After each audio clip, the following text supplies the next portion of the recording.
Welcome back to my channel. ನಾನು ರೋಶಿನಿ. 2025ರಲ್ಲಿ ಮೀನರಾಶಿಯವರ ವರ್ಷ ಭವಿಷ್ಯ ಹೇಗಿದೆ ಅಂತ ನೋಡೋಣ. ವರ್ಷ ಭವಿಷ್ಯ ನೋಡಬೇಕು ಅಂದರೆ ಪ್ರಮುಖವಾಗಿ 4 ಗ್ರಹಗಳ ಸಂಚಾರದ ಆಧಾರದ ಮೇಲೆ ನೋಡ್ತೀವಿ. ಶನಿ ಗ್ರಹ, ಗುರು ಗ್ರಹ, ರಾಹು ಗ್ರಹ ಮತ್ತು ಕೇತು ಗ್ರಹ.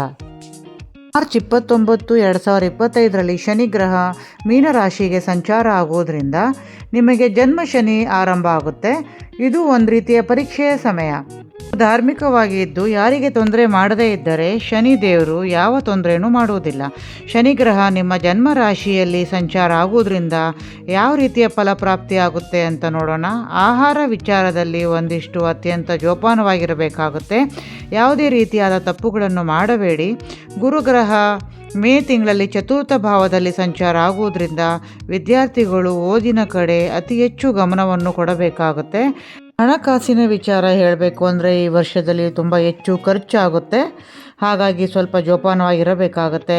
ನಿಮ್ಮ ಕೆಲಸದಲ್ಲಿ ಆಲಸ್ಯ ಉಂಟಾಗುತ್ತೆ. ಆದಷ್ಟು ನಿಮ್ಮ ಚಟುವಟಿಕೆಯಲ್ಲಿ ತೊಡಗಿಸಿ. ಗುರುಗ್ರಹ ಚತುರ್ಥ ಭಾವದಲ್ಲಿ ಇರುವುದರಿಂದ ಆದರೆ ಕಷ್ಟಗಳು ಬಂದರೂ ಅಭಿವೃದ್ಧಿಗೋಸ್ಕರ ಕಷ್ಟಗಳು ಉಂಟಾಗುತ್ತದೆ ಅಂತ ಹೇಳ್ಬೋದು. ಆದರೂ ಜೋಪಾನಾಗಿರಬೇಕಾಗತ್ತೆ. ಜೂಜಾಟದಿಂದ ದೂರ ಇರಿ. ವಾಹನಕ್ಕೆ ಸಂಬಂಧಪಟ್ಟ ಕೆಲಸಗಳಲ್ಲಿ ಜೋಪಾನವಾಗಿರಬೇಕು. ವಾಹನ ಚಲಾಯಿಸುವಾಗ ಕೂಡ ಕೇರ್ ಆಗಿರಿ. ರಾಹು ಗ್ರಹ 12ನೇ ಭಾವದಲ್ಲಿ ಸಂಚಾರ ಆಗುವುದರಿಂದ ಹಣ ಖರ್ಚು ಹೆಚ್ಚಾಗುತ್ತೆ. ಕೇತು ಗ್ರಹ 6ಠ ಭಾವದಲ್ಲಿ ಸಂಚಾರ ಆಗುವುದರಿಂದ ಮೇ ನಂತರ ಧೈರ್ಯದ ಅಭಿವೃದ್ಧಿ ಉಂಟಾಗುತ್ತೆ. ಶತ್ರುಗಳಿಂದ ಆಗುತ್ತಿರುವ ತೊಂದರೆ ದೂರ ಆಗುತ್ತೆ. ಕಾನ್ಫಿಡೆನ್ಸ್ ಹೆಚ್ಚು ಆಗುತ್ತೆ. ಯಾವುದೇ ಕೆಲಸ ಇರಲಿ ಅದು ನಾನು ಮಾಡ್ತೀನಿ ಅಂತ ಕಾನ್ಫಿಡೆನ್ಸ್ ಇರುತ್ತೆ. ಆತ್ಮವಿಶ್ವಾಸ ಹೆಚ್ಚಾಗುತ್ತೆ.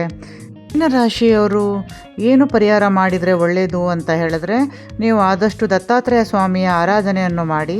ಆಂಜನೇಯ ಸ್ವಾಮಿಯ ಆರಾಧನೆಯನ್ನು ಕೂಡ ಮಾಡಿ. ಗುರುವಿನ ಸ್ಥಾನದಲ್ಲಿರುವ ವ್ಯಕ್ತಿಗಳಿಗೆ ಗೌರವವನ್ನು ಕೊಡಬೇಕು. ಗುರುವಾರ ದಿನ ಗೋಮಾತೆಗೆ, ಹಸುವಿಗೆ ಆಹಾರವನ್ನು ಕೊಡಿ. ಶನಿ ಜನ್ಮ ರಾಶಿಯಲ್ಲಿ ಇರುವುದರಿಂದ ನೀವು ಆದಷ್ಟು ಅನ್ನದಾನವನ್ನು ಮಾಡಿ. ಯಾರಿಗೆ ಅವಶ್ಯಕತೆ ಇದೆಯೋ ಅವರಿಗೆ ಅನ್ನದಾನವನ್ನು ಮಾಡಿ.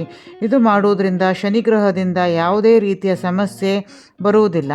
ದೇವಸ್ಥಾನಕ್ಕೆ ಹೋಗಿ ದೇವರ ದರ್ಶನ ಮಾಡುವುದರಿಂದನೂ ಕೂಡ, ಹಾಗೆ ಧಾರ್ಮಿಕವಾದ ಕಾರ್ಯಗಳನ್ನು ಮಾಡಿಸಿ ಮನಸ್ಸನ್ನು ಪರಿಶುದ್ಧವಾಗಿಡಬೇಕು.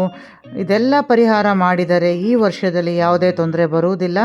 ಎಲ್ಲ ವಿಷಯದಲ್ಲೂ ಕೂಡ ನಿಮಗೆ ಅಭಿವೃದ್ಧಿ ಉಂಟಾಗುತ್ತೆ. ಈ ವಿಡಿಯೋ ನಿಮಗೆ ತುಂಬ ಉಪಯುಕ್ತವಾಗಿದೆ ಅಂತ ನಂಬಿದ್ದೀನಿ. ಈ ವಿಡಿಯೋ ನಿಮಗೆ ಇಷ್ಟ ಆಗಿದ್ದಲ್ಲಿ ಲೈಕ್ ಮಾಡಿ, ಸಬ್ಸ್ಕ್ರೈಬ್ ಮಾಡಿ, ಶೇರ್ ಮಾಡಿ, ಹಾಗೆ ಕಾಮೆಂಟ್ಸ್ ಕೂಡ ಮಾಡಿ. ಬೆಲ್ ಐಕಾನ್ ಪ್ರೆಸ್ ಮಾಡೋದನ್ನು ಮರಿಬೇಡಿ. Thank you.